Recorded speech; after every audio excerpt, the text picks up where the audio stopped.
Good morning, everyone. Welcome to Trading Together. I'm Mel Gacee. Today is Friday, January the 23rd. Friday. Yes, it is Friday. I apologize. I'm running just a few minutes late today. I was managing a trade and it kind of put me behind on my schedule, but thank you so much for your patience and for being here right now. We have got some interesting moves going on this morning.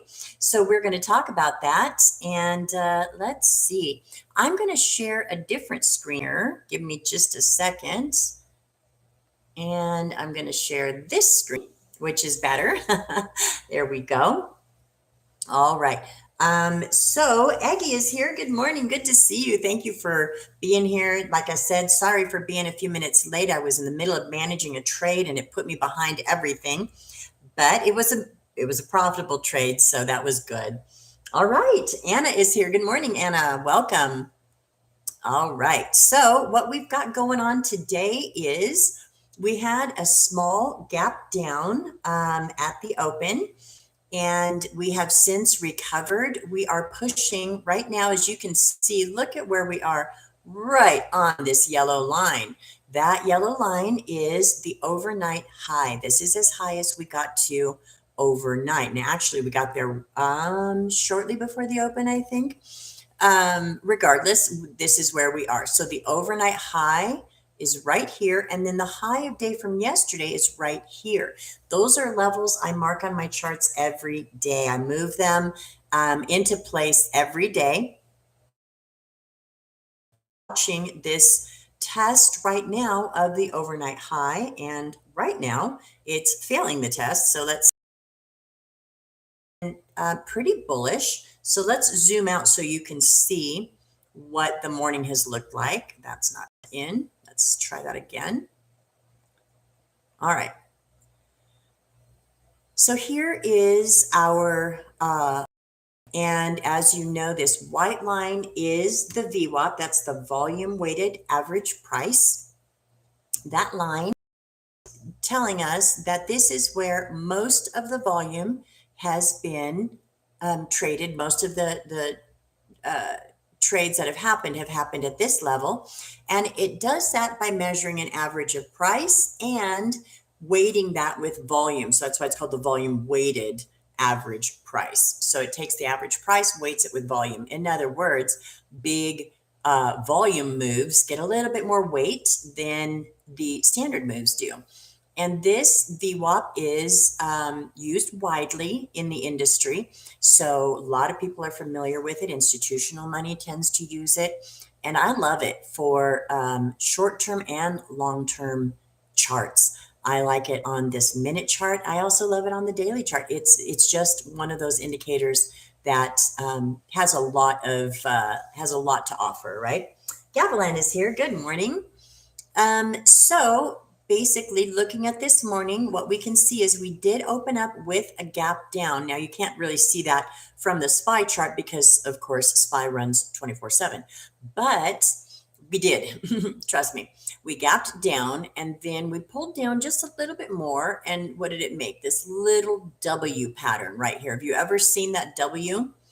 This is one of the old classes I took years ago. I remember the guy saying, W is for win and M is for murder. So when you see a W on the charts, it usually represents a bullish move because a W in essence is just a double bottom, right? Here's a bottom, double bottom. An M is a double or a triple top.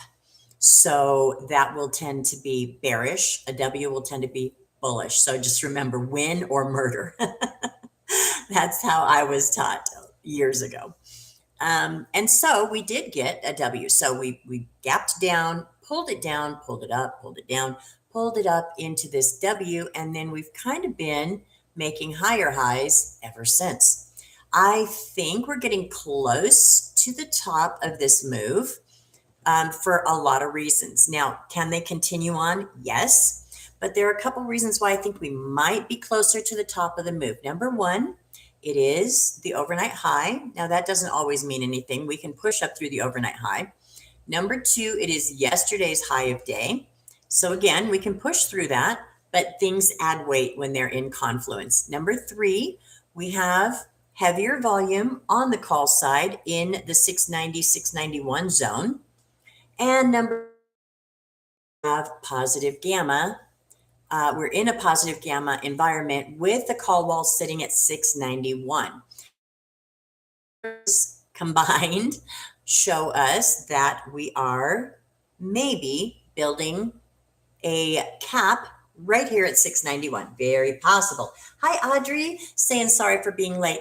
I was actually late, Audrey, and so welcome. I'm glad you're here. I was managing a trade and it just took all of my attention, so I started a few minutes late. So I do appreciate your all's patience, but I'm glad you're here, Audrey. Thank you for joining. All right, so those are the reasons why it's possible that we cap this move at 6. We don't have to cap. Gamma can move up, volume can move up. We can break through these overhead lines at 691. And this is where we're sitting roughly. Not, well, did we hit it? We did. We hit this high of 6, right almost on the dot, right there at this high. Again, we can move up, but right now that's where resistance is sitting. So, all that being said, the next move that I'm watching for, I've traded a put this morning. So I traded puts and I traded calls. I traded this move here on this break of the VWAP. And so those were successful. So I've had a good morning so far. I trade all day long. It's what I do. This is my living. This is what I do for a living. I coach trade for myself. So the move here, I'm waiting for it to come back down. If we get a rejection off of 691, I will trade a move to the downside. And if it turns out that they want to go ahead and take this higher, I'll trade that to the upside. I'm not opposed to trading either direction. But remember, there is a golden rule for me, and that is be aware of where the VWAP is at. If the VWAP is below us, as it is, and making this upward movement, which it is, this tells you we're in an upward trend. So can we get these types of moves? Yes. Do we trade calls in here? Certainly not. We have to use our other indicators, right? But when we are in an upward trend, as evidenced by this VWAP and as evidenced by the price trending over the VWAP, we're going to be more open to calls than puts. And that's just a super great safety rule for especially newer traders.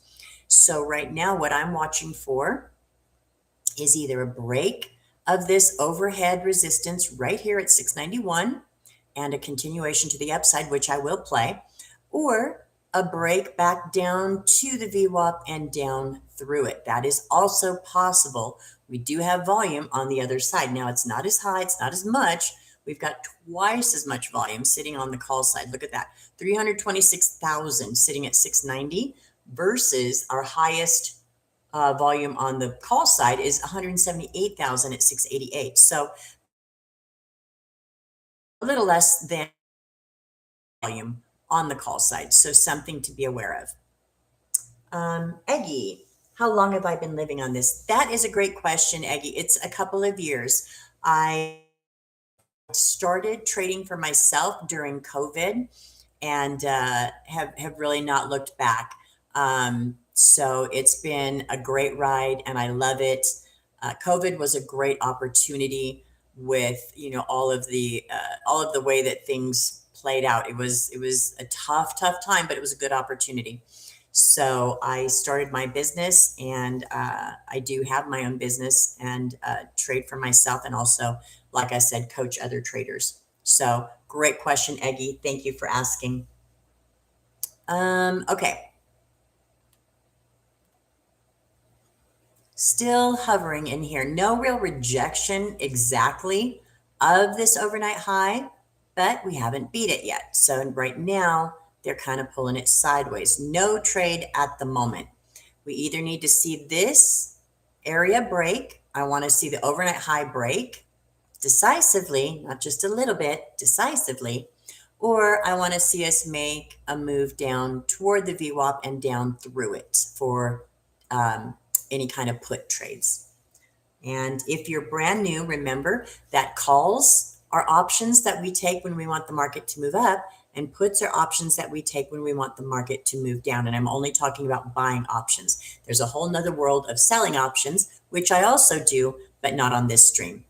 So calls, another old thing that I was taught at the very beginning was when you get a call, you pick it up. So calls up, and when you're done, you put it down. Puts down. Calls up, puts down. That's a good way to remember it if you're brand new.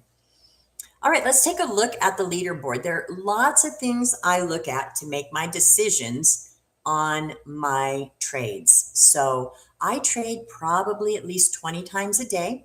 A lot of people would consider that over trading, but I'm a scalper.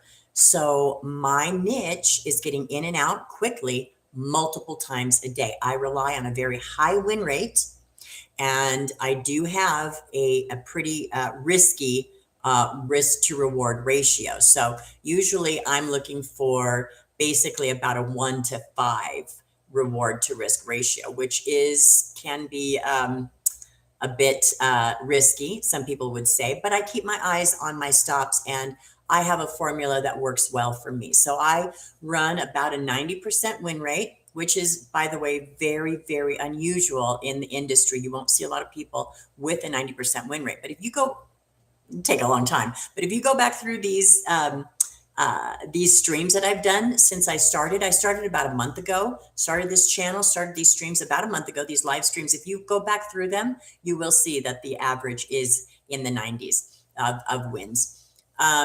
So I keep about a 90% win rate. Sometimes it drops into the high 80s. Sometimes it goes into the low 90s, but roughly in the 90s. And the way that I keep that high is by taking short, fast wins, and I keep my stops limited to 50% or less. So usually I'm going to take less than 50%. I don't want to take a 50% stop, but that's my line in the sand. Okay. So I keep that win rate high. I take these quick in and out trades 20 times a day. Usually I'm trading all day long.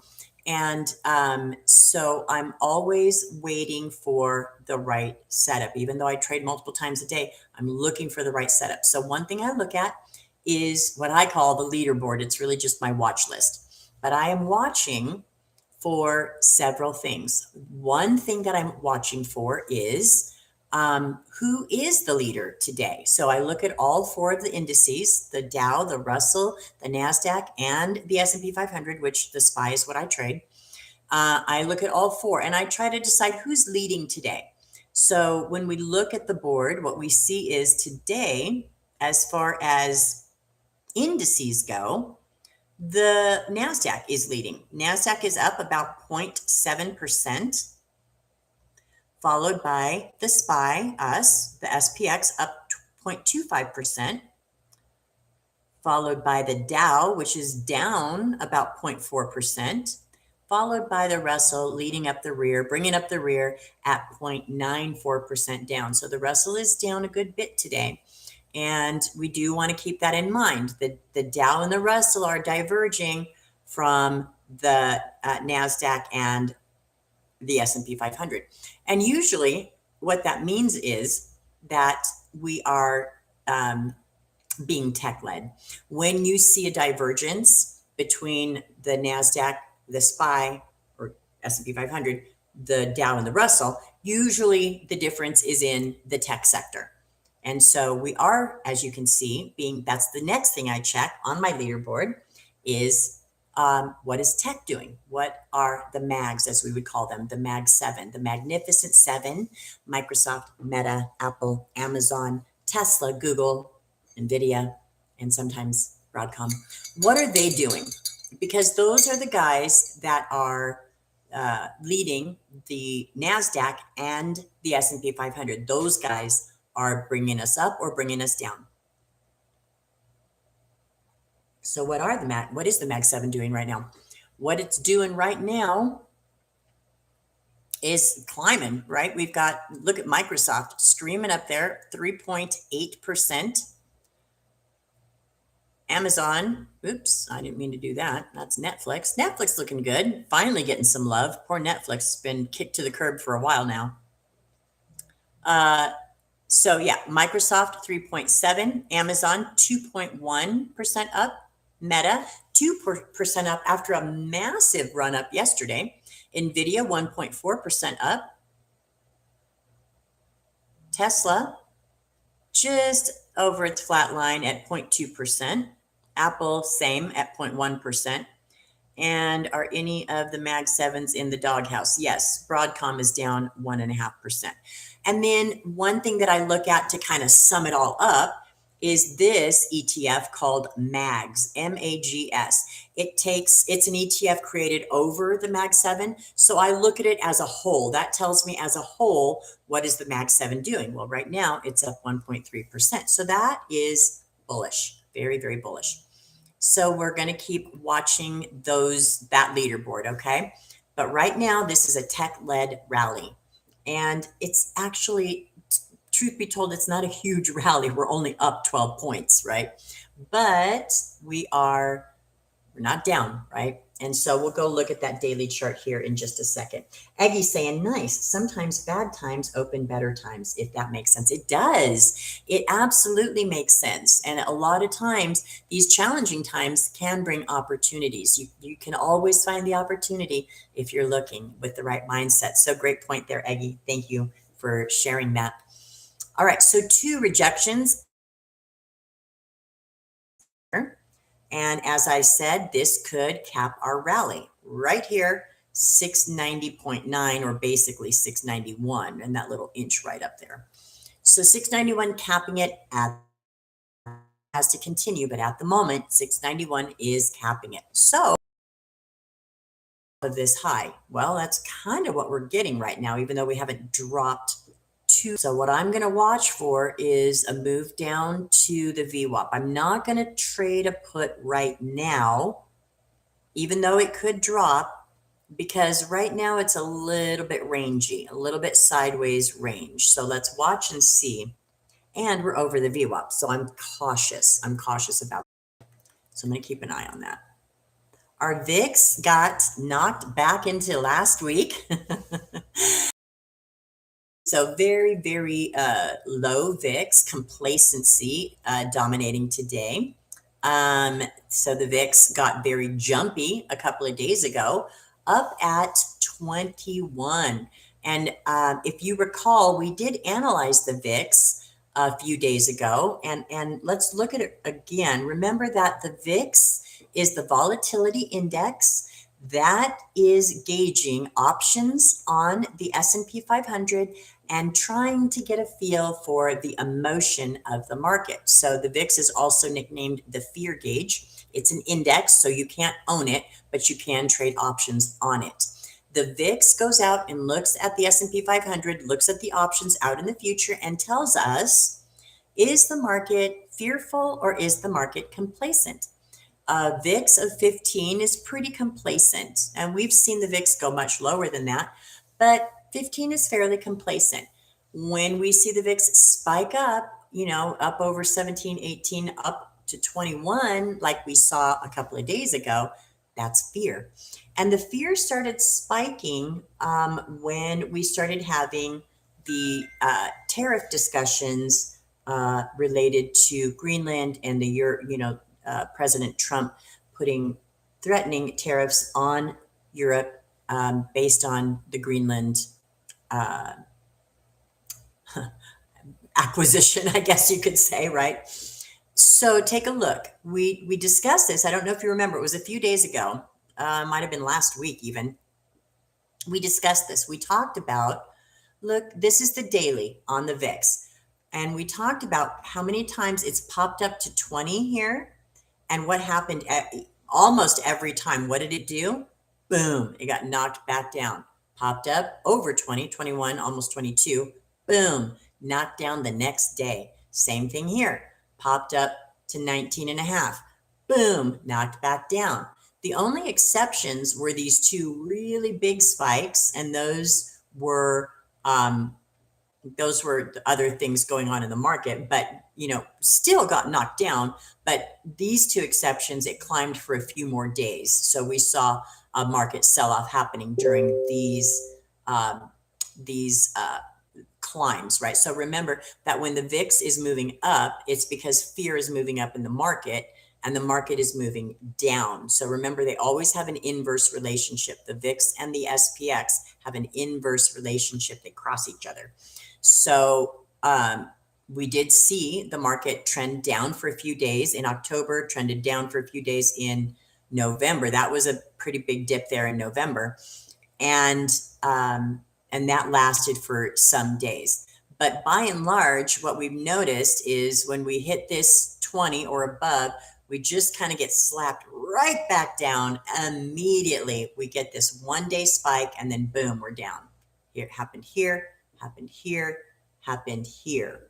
And this is what I thought might happen. We kept saying, I don't know if you guys recall, I kept saying, look at the rising bottom on the VIX. Watch this for a spike. When you start seeing this VIX just inching up, it's looking for a spike. So it did certainly give us that spike. So it jumped up right up here, all the way up to 21.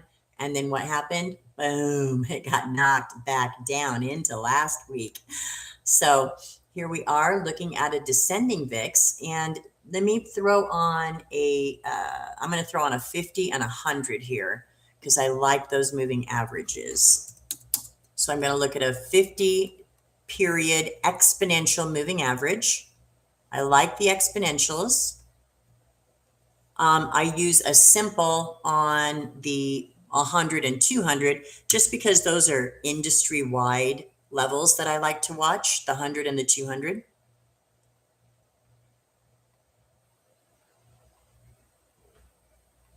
All right, so let's put on a 50.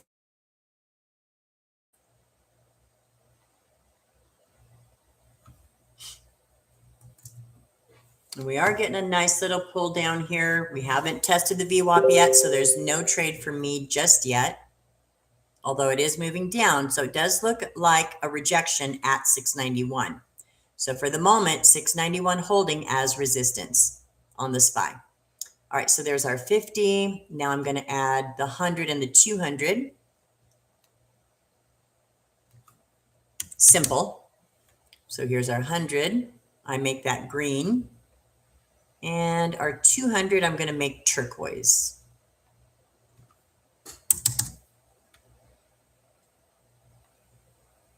All right, this is going to give us a little bit more of a view as to the health of the VIX. When we can look at it with its moving averages, that really helps. So you can see here, the moving averages are a little bit of a mess, right? They were kind of moving up.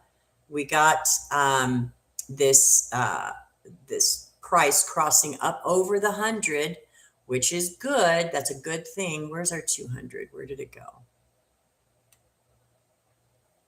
That doesn't look like the 200. What is that? Nope, I didn't change the 200 correctly.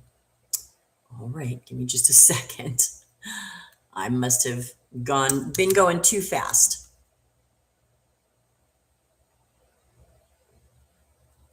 There we go. There's the 200. That looks better. So we came up, popped up through the 200. We've been under the 200 for a long time. And the 200 is one of those industry-wide levels that really defines the health of a stock. If a stock is over the 200, we would consider that pretty good. If it's below it, we consider that pretty bad. In the sense of the VIX, of course, if it's under it, we consider that the market is in good shape. If it's over it, we consider that the market is struggling. And certainly it popped up over here a couple of days ago. For 2 days, it popped up over the 200 and then boom, knocked all the way back down under the 50, under the 20. So we are back down into complacency territory. All right, so that's the analysis of the VIX. As long as we kind of keep in this complacent level area, we'll be okay. The market will either move sideways or upward. As we watch the VIX climb again or even spike, the market will move downwards. So there you go. That's our analysis of the VIX. And then I keep the VIX on the 1 minute chart just for it to tell me what's going on intraday. So we can see the VIX is starting to get a little move up here, which is corresponding with our little move down. So let's go back over and check our charts and see if we're getting closer to a trade.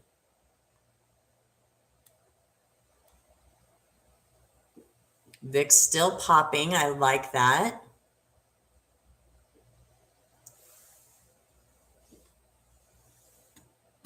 No trade at the moment. So not to say we couldn't have traded those puts at the top, right? I told you at the top of the stream, 691 could cap it, could be resistance. I already knew that, but I didn't trade it. And there's, like I said, one reason why. I'm very cautious of any trades, put trades over the VWAP. I usually wait for a break of the VWAP to the downside. Even if that means I miss this move, I'm okay with that. Like I said, I trade 20 plus times a day, and I wait for the best moves. I wait for the setups the way I've defined them, the way I want them to look. And so what do I say? 90% of trading is patience. Even when you trade at the level I trade, which is a lot during the day, it's still a lot of waiting for the right setups. And that's key to my high win rate. That is crucial. If I didn't wait for the setups, I would not have the same win rate that I have. So in the meantime, we study the charts, we study the other tickers, and we keep that. I keep this chart in my side view at all times. Trust me, I've always got an eye on this chart. No matter what I'm doing, I've got a side view mirror going on right here. All right, getting real close to the VWAP here. We haven't gone negative yet. We're up about 5 points. And the way that is determined is when you see like the SPY closed plus whatever, points today. What that's measuring, it's measuring from yesterday's close. So where the SPY opens today compared to yesterday's close is how many points we are up or down. So I'm not sure if you've ever wondered that, because it doesn't always make sense when you look at it. But that's what it is. So we are right now on the futures, we're about 4.5 points away from yesterday's close. So it's actually corresponding pretty close to our VWAP here. So our yesterday's close is sitting kind of right close to where the VWAP is. Let's see if we come test that, because opens, closes, highs and lows do matter. I always chart the highs and lows of yesterday, the highs and lows of the overnight session, because those levels do matter. You saw, look at this. This was the overnight high right to the tick, right there. So those levels matter, and I watch them closely. All right. Good morning, Maddie. Welcome. Good to see you. So again, these levels matter. I mark them every day. Pre-market, I come out here and I set these overnight highs, overnight lows, yesterday high, yesterday low, and then close of yesterday and open of yesterday also matter. So right now, like I said, we're about 5 or 6 points over the close of yesterday. So a little bounce right here so far. Now, if we get a turn to the upside, and we see the MACD roll over to the upside, and we see this whole moving average roll up, could we consider calls? Yes, we could. So I'm going to watch for that. It looks like we could bounce here. Let's see what happens. The VIX was giving us a little climb, but now it seems to be leveling off. We got a little bit of a red candle here.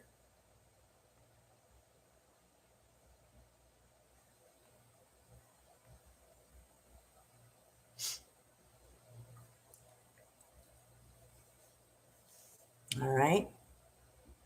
Nice little push up here.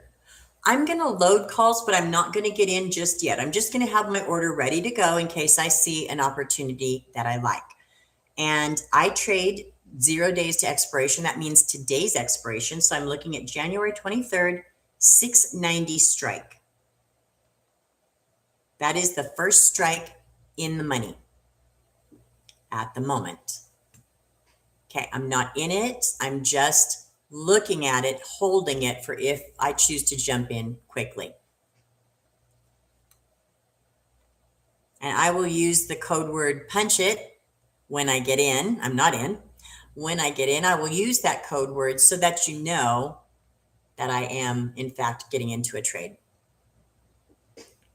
All right. Starting to get closer to a MACD rollover.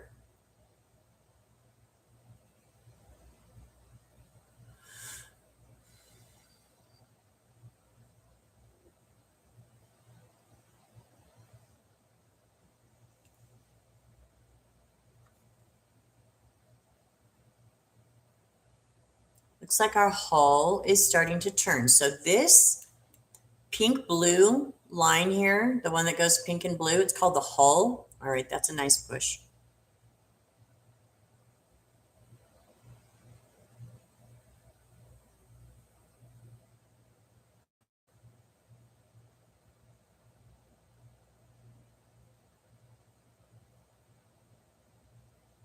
All right, I'm going to go ahead and try the calls here. Punch it. I am in.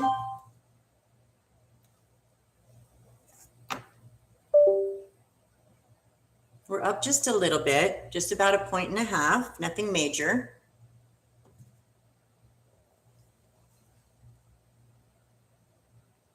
Up 5%. Up 11%. I'm going to get out right here. Punch it, I'm out. That's 13%. And I think we'll come up and test this overnight high, but I'm not going to overstay my welcome. 13% is more than enough for me. Did anybody follow on that trade? It was fast.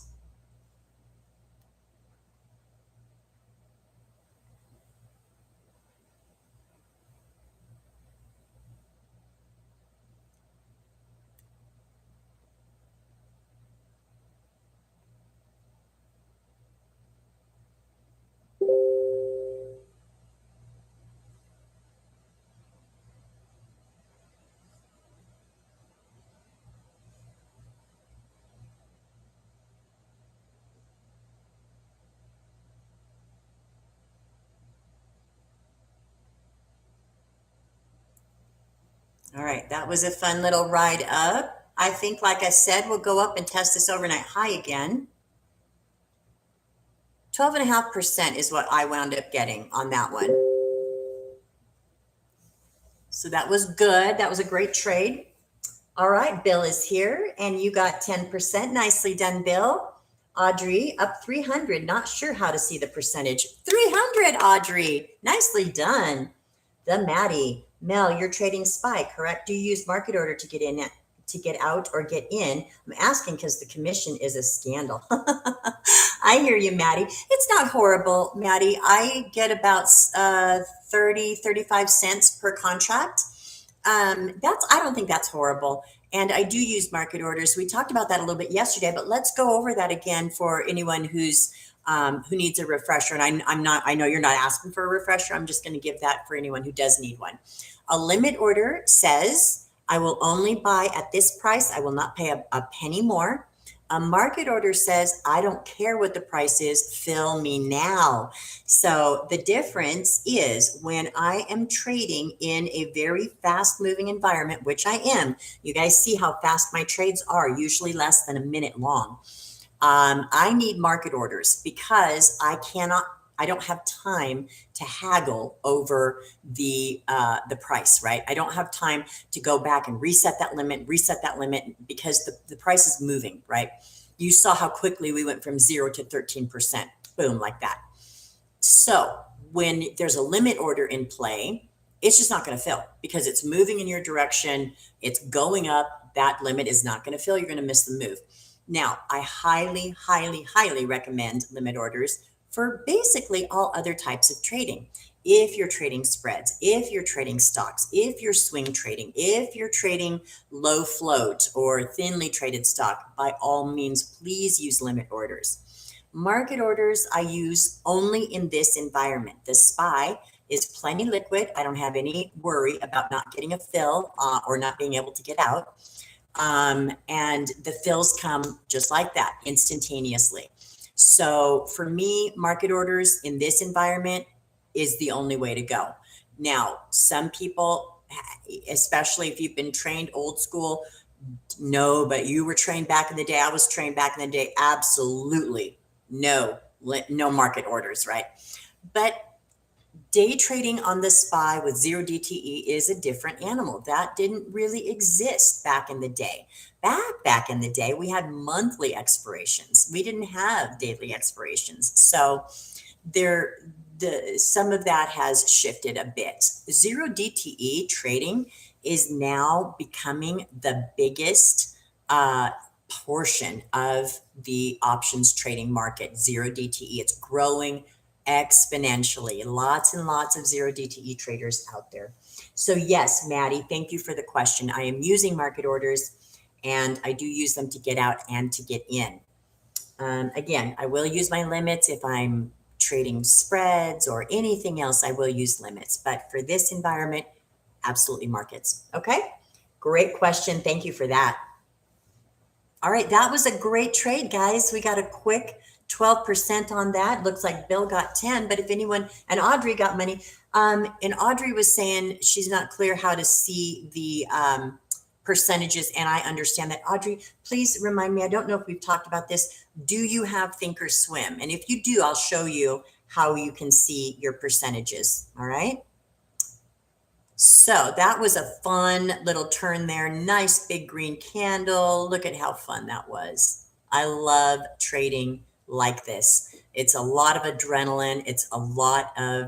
It's just excitement. Even though you have to wait forever to get your setup, when it comes, it's a great thing, right? All right. Yeah, so Audrey, let me know if you're using Thinkorswim on TradingView. Okay, Audrey, I don't know on TradingView. I will tell you this, on Thinkorswim, it is an option. It's a customization option. So for anyone who is on Thinkorswim, I can show you what it looks like. Let's see here. Da, da, da, da, da.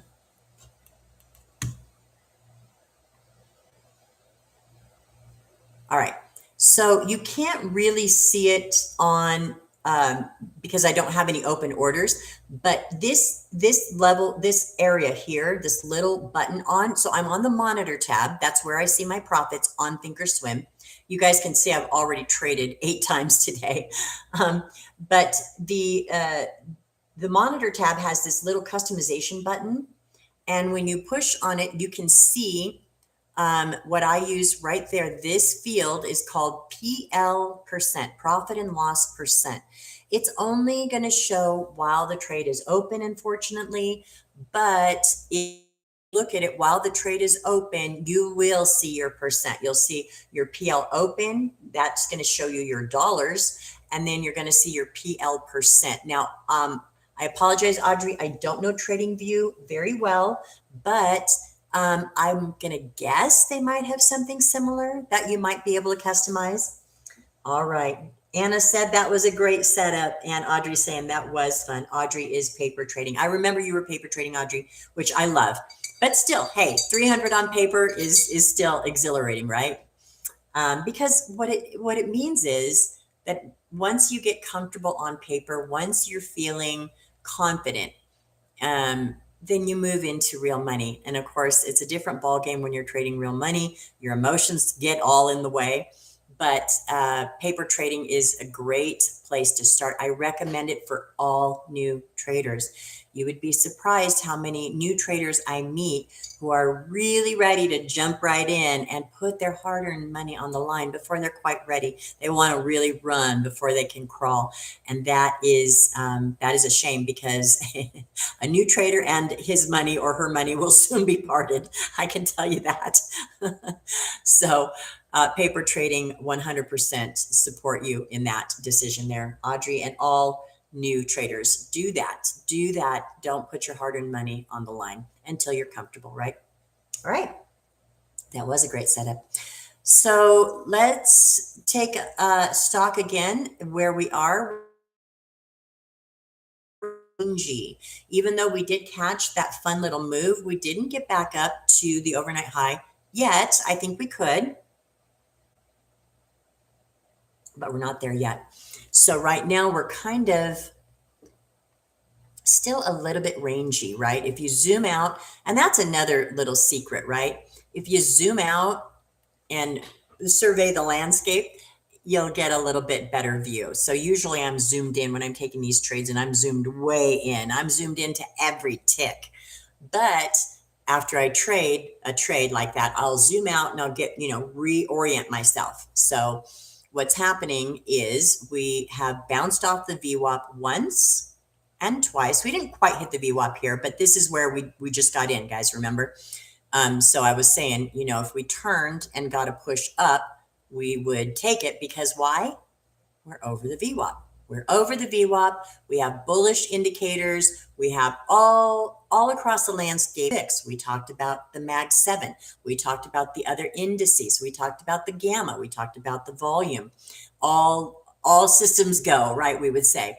So the whole landscape was bullish, and we were over the VWAP. So that is why I paused on this put. Could we have made money on the put? Sure. We could have made nice money on that put. But with all the other indicators telling me that we were bullish, I'm going to use caution, and I'm going to wait for a bullish setup.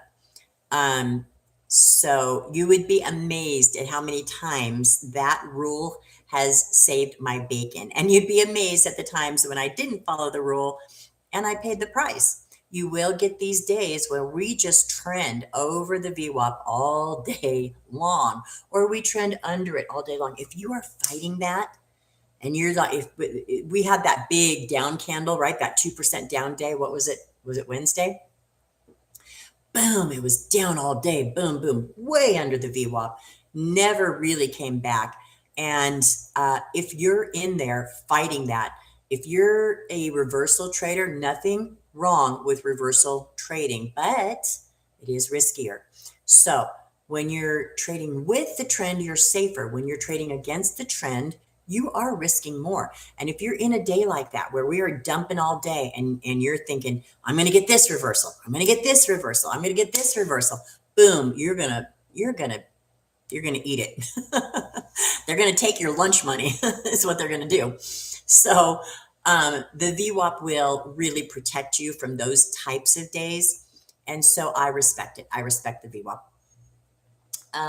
So what are we getting now? Another test to me. We're not far away. So zooming out, we see we are still bullish. Even though we had this rollover, we're back up. And why do they do this? Why do you guys think they do this? Now, it's my theory that the market is a heavily manipulated place. I think it's run by a bunch of crooks. And I don't care because they are the whales and I am the krill. I'm the little krill following behind the whale in its wake, trying to catch the little crumbs, right? Because those whale crumbs are huge. So they're the whales. We're the krill. We follow the krill. We follow the trend. We follow their footsteps. And that's how we make money. But when the whales are showing us what direction that they're going, follow it. Don't fight it. Don't fight that trend. It's not worth it. It's not worth it. I don't think, right? Unless you've got some fantastic reversal system, and some people do. And I'm not saying I don't trade reversals. I do. So again, this little push down, I waited through it. I decided to stay cautious and then traded this move back up to the bullish side because all of the systems were saying we were bullish. Now, that doesn't mean we can't turn bearish today. We can. They will turn and dump it probably at some point. But these things are little manipulations to sucker people in. That's what I think. And I could be wrong, but I do think that the market is highly manipulated. And I think that the market is designed to separate the retail trader from his or her money. That's my thought. So when we see things like this, they are manipulation. They're what we would call a liquidity grab. So what does the market need? What do the big boys need to make money? Well, they need to pull it down. If they know that they're going up today, and I'm not saying we're going to finish up today, it looks like it, but if they know we're going up today, what do they need? Do they want to keep buying here at the top and inching it up? No, they want it to come down, and they want to buy here and then push it up. Bring it down, buy here, then push it up. That's how they make more money. And if we can follow their footsteps, we can make more money. Our little krill bellies will get plenty full by following those whales eating their meals, right? Okay, so right now we're still just ranging. No real test of the overnight high yet. No test of the VWAP yet. We're just in between. So again, we got to wait for the next setup. It will come. We just have to be patient.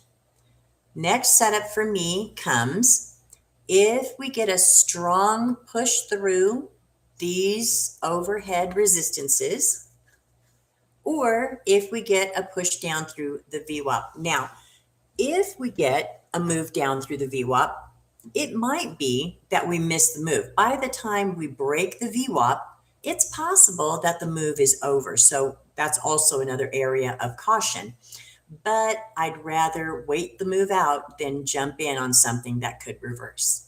So I'm going to watch for either a strong push up through this resistance level right here, or a strong push down through the VWAP.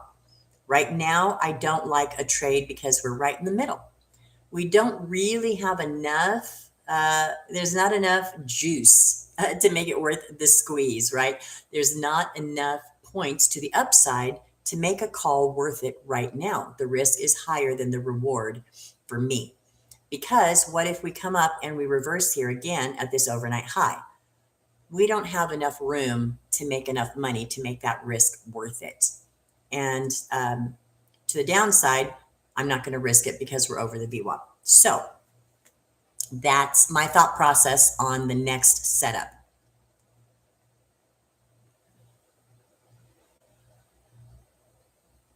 And what is changing? Is anything changing here? Something to be aware of. We did have some data today. We had the Michigan Consumer Sentiment Reports, and that's just a series of reports out of Michigan that gauges how does the consumer feel right now. Those reports the last couple of months have been coming back positive. I don't know about you, but I don't know too many consumers who are feeling positive about the economy and about inflation. I don't know about you. So these reports to me usually aren't worth the paper they're printed on, but the market does watch them and listen. So whatever the market listens to, that's what I listen to. So those consumer reports came out well, they came out good, and the market has been slowly grinding upward today, very slowly grinding upward.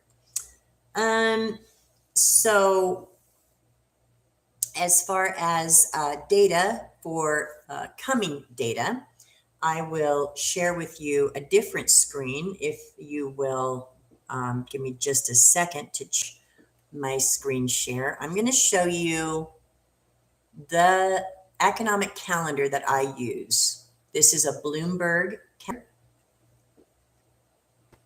And let's see if we can see that together. Hopefully you can. All right, there we go. And I need to get back to my economic calendar. There we go. Okay. So basically that was today's action to these reports, the Michigan consumer expectations and inflation expectations. What we have coming up next week is Monday, we're going to get durable goods orders. So this Bloomberg calendar will give you basically they rate the importance of these reports they use bullheads, right? So anything with 3 bullheads is considered important to the market. It could possibly move the market. I'm going to drop this link in the chat just so that you guys can have it in case you don't have a good economic calendar. You really do need one to be a good trader. You need to know what's going on that could potentially move the market. I'm watching my charts here. We're still floating sideways, no trade at the moment. So Tuesday, we're going to get the consumer confidence report. Wednesday, we're going to get the FOMC statement. Now, that's a big deal. That's where we decide if we're getting a rate cut or not. We're not. But it is important. And when they do their press conference, it can move the market. The market already knows we're not going to get a rate cut at the January meeting, but the press conference and what Chair Powell has to say is important, and they will watch that. We also have President Trump speaking at 8:30. Interesting, he chooses to speak on the day that we get the interest rate decision. He loves the market. He always is trying to have the market go up. He likes that, right? So we'll see what he has to say. He can definitely move the market by the things he says. Thursday, we're going to get initial job list. That's a weekly number. Friday, we're going to get the PPI. That's the producer price index. It's another way to gauge inflation. And the Chicago PMI. So that's, you got to keep your ear to the ground a little bit for data as it relates to the economic calendar. Like I said, I'm going to drop that in the chat for you. Give me just a second. Here is the URL for that. And then we're going to talk about earnings reports, because we've got big earnings report coming up next week. So earnings reports, what am I sharing? Am I sharing? Nope, I'm not. So let's try this.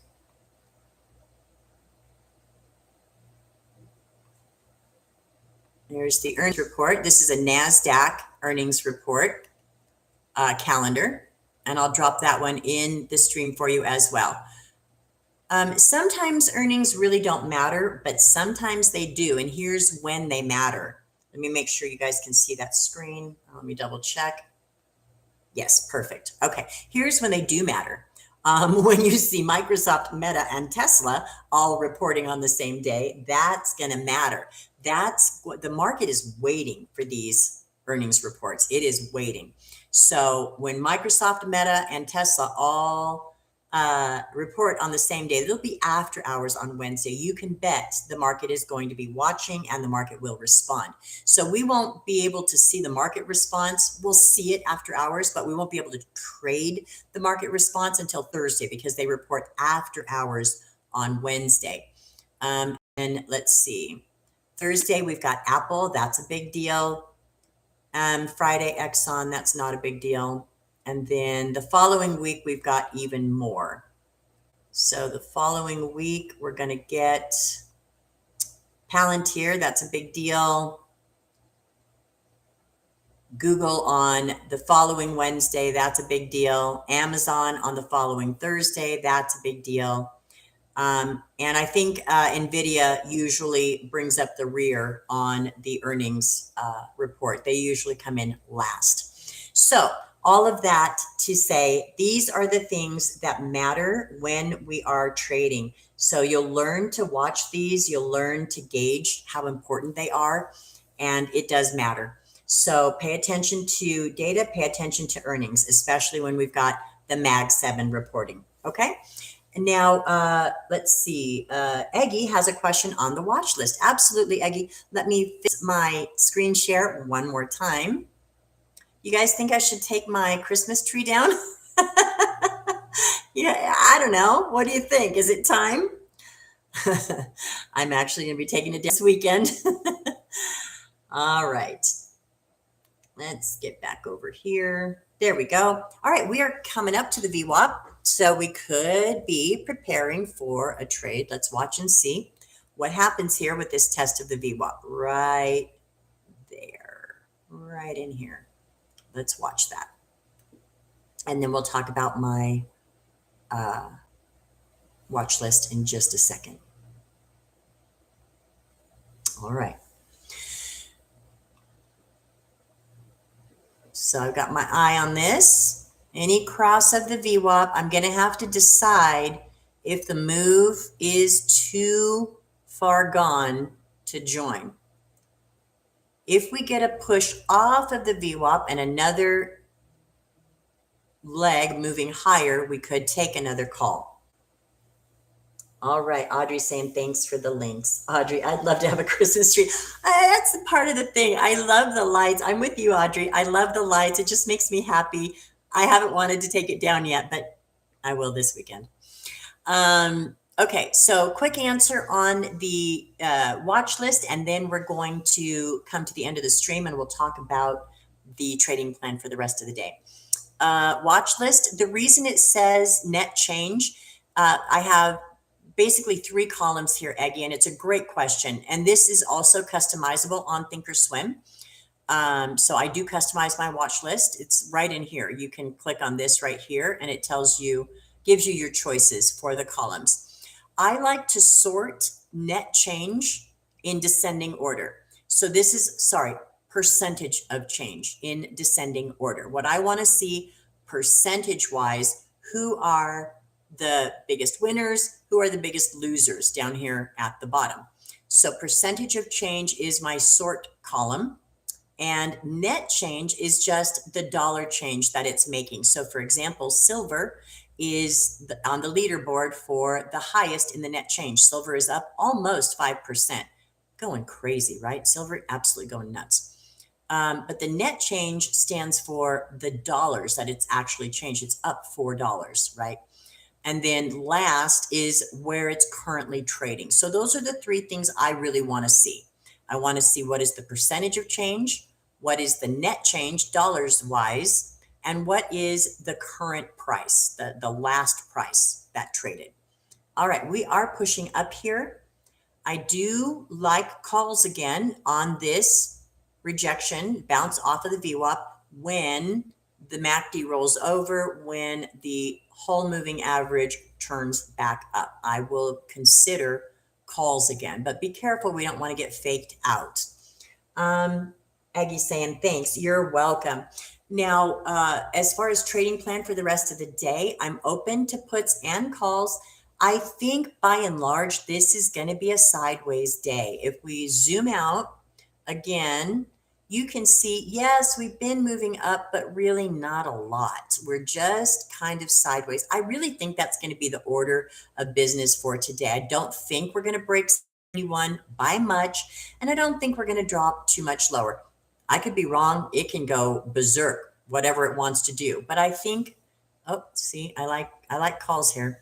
I think that it's going to, by and large, stay within a range today. That's my thought on it.